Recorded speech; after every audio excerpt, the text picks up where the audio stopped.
It's none of my business, I know, but I couldn't help but notice. Looks like psychosis. Life on relationship blow. What's going on over there? It's none of my business, I know, but I couldn't help but notice. Looks like psychosis. We live on relationship road.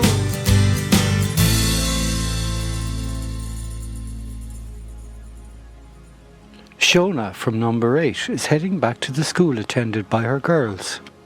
She only dropped them off a couple of hours ago, but the school has rung her and asked her to collect them as Rachel appears to have a sore throat and a runny nose.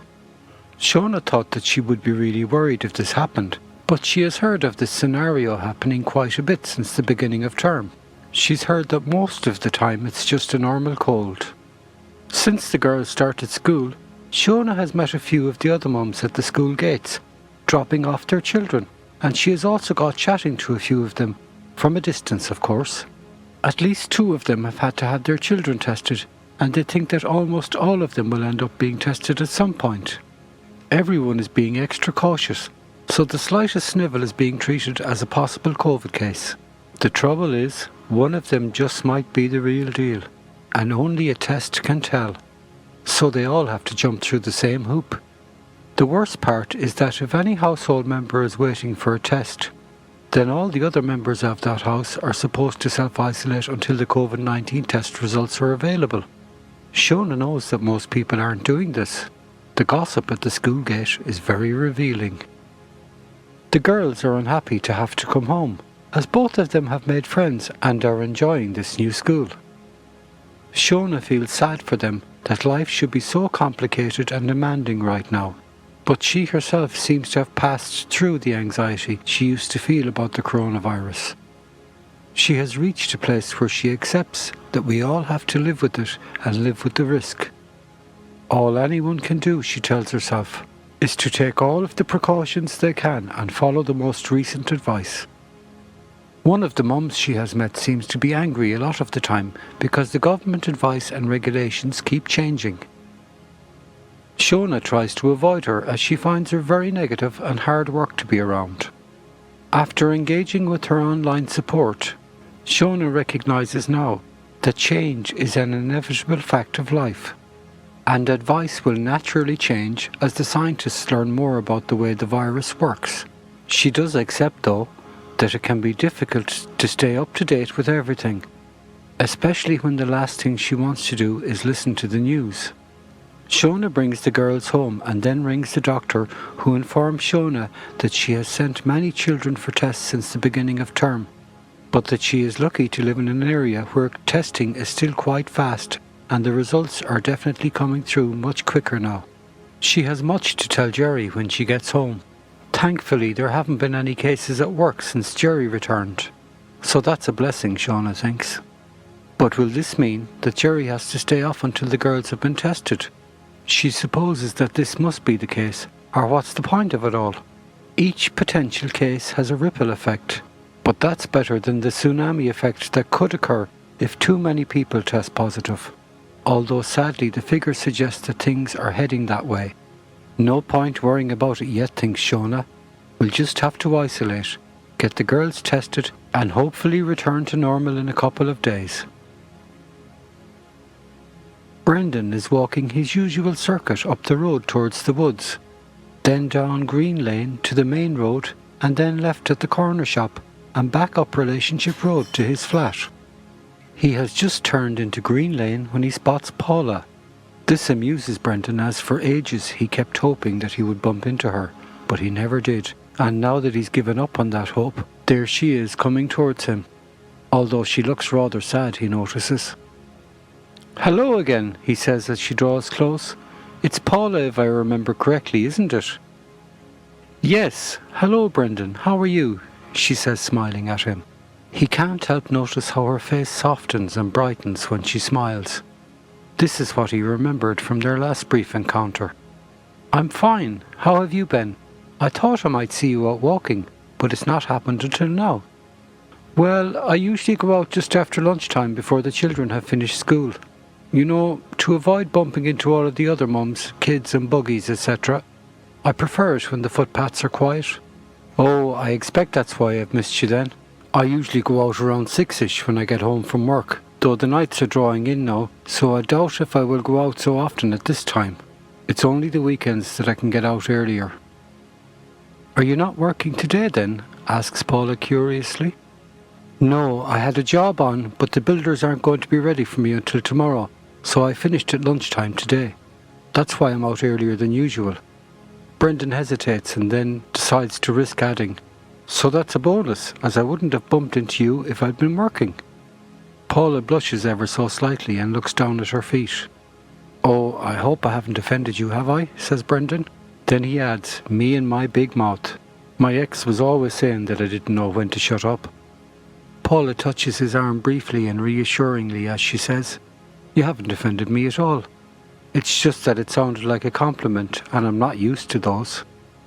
Well, I hope I bump into you again so that I can give you more compliments, laughs Brendan in a playful voice. That would be nice, says Paula, smiling at him again and beginning to move away. Brendan acts quickly and says, Paula, before you go, can I ask you if you've seen Peter lately? Peter and Alice, you mean that Peter? She asks. Yes, only I saw him a while back and he wondered why you hadn't called in to see him and Alice. He wanted to offer you some work for a few hours. He spoke to your husband apparently, who said that he would tell you. Brendan watches Paula's face to see how she reacts to this news. He still wondered why Peter had seemed so concerned about Paula. My husband? Peter spoke to Sean? When was this? She stammered, seemingly upset by the news. Oh, it was a little while back now, I think, says Brendan, noticing how uncomfortable Paula had become. Perhaps your husband forgot to tell you. Yes, he must have done, she replies absently. Peter will think me awfully rude for not going to see him. It's just that... She hesitates, not knowing whether to tell Brendan anything about her relationship with Sean. It's just that Sean isn't very keen on me mixing with other people in the road. I don't really understand it. Everyone seems perfectly nice to me, but he gets rather cross if I say that I've met anyone, so usually I try to avoid everyone. Brendan can see that Paula might say some more, and so he stays quiet. You must think I'm very stupid, she finally adds very quietly. I don't think any such thing, says Brendan, touching her arm reassuringly, in the same way that she touched him. I lived with a woman who made my life a complete misery, and so I know all about trying to keep your partner happy. Believe me, I don't think you were stupid at all. This unexpectedly frank exchange hung in the air for a moment before Brendan broke the silence. Would you like me to explain things to Peter for you? You know, so that you won't have to go and see him, and you won't then have to mention anything to Sean either. Paula looks at Brendan and sees nothing but kindness in his eyes. It's all she can do not to cry. Finally she says, that would be really kind of you, Brendan. I would hate Peter to think that I didn't care, I didn't want to help him out. In fact, she can't help a plan beginning to form in her head. I'd really like to do a couple of hours to help him out. I wouldn't care if he paid me. It would just be nice to get out of the house sometimes and do something useful again. But I'm not sure how I will be able to do it without Sean going mad. Paula looks incredibly deflated and softly she says, you must think me a terrible wife. It sounds as though I am complaining about Sean. He's a very good husband, really. Brendan has seen all of the emotions that have passed over Paula's face, and he simply doesn't believe that Sean is a good husband. But he realises that now is neither the time nor the place to take this further. He's beginning to see why Peter was concerned about Paula. I tell you what, he says, thinking on his feet. What if I tell Peter that you've got a lot on at the moment, but you would be interested in helping him out if you can get Sean to agree? How does that sound? At least he'll know that you might be able to help at a later date, even if you can't do it right now. That sounds perfect, thank you so much, says Paula, looking relieved. I'd hate him to think badly of me. I like him, and Alice is a sweetie. It's so sad what has happened to her.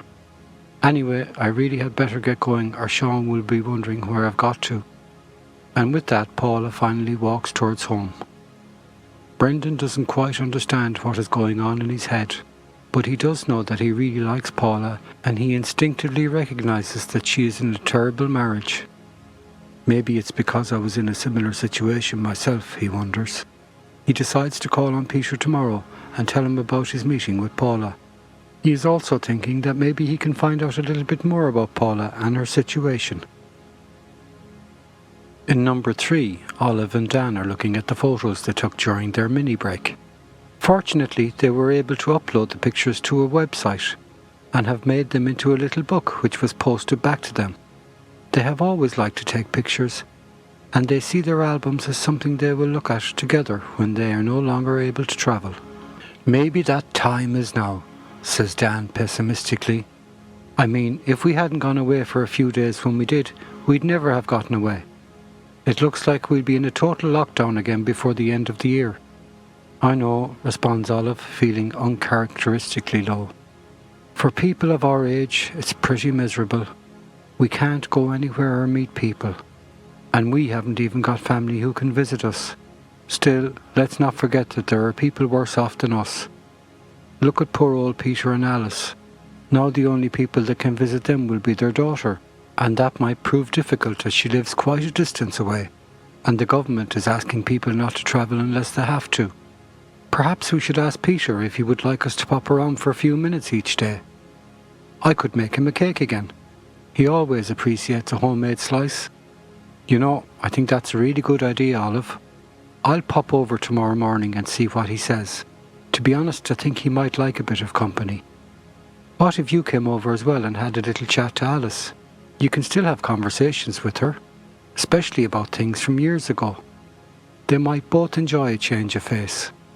Okay, yes, but ring him up first and make sure he's happy with the idea. You know he gets a bit upset if he thinks he's done anything wrong, so you need to be careful how you put it. Just ask him if he'd like some company for an hour occasionally. Fine, I'll ring him later and arrange for us to pop around tomorrow. Who the hell is going to find out anyway? Dan adds indignantly. Then teasing Olive, he says, and don't forget to make us a cake as well. I won't be so happy to give away your cake if you haven't made me one as well. Dan idly looks at their pictures while Olive looks in her new recipe book to decide which cake she will make. It'll depend on what ingredients I have available, she thinks to herself, flipping over the pages for inspiration. I'm not going to the shops again until next week. What a bother this coronavirus is.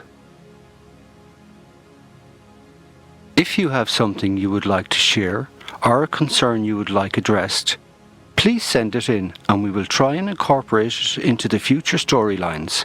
Tune in again for the next episode of Relationship Road.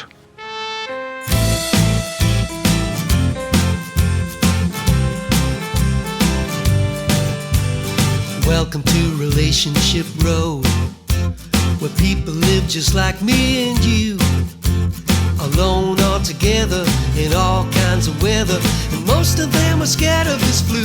What's going on over there?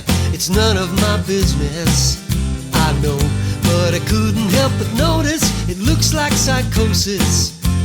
The pressure's starting to show. What kind of neighbor am I? Am I doing my bit for the road? My parents are elderly, my children disorderly, the whole world is suddenly slow. What's going on over there? It's none of my business, I know, but I couldn't help but notice it looks like psychosis. The pressure's starting to show.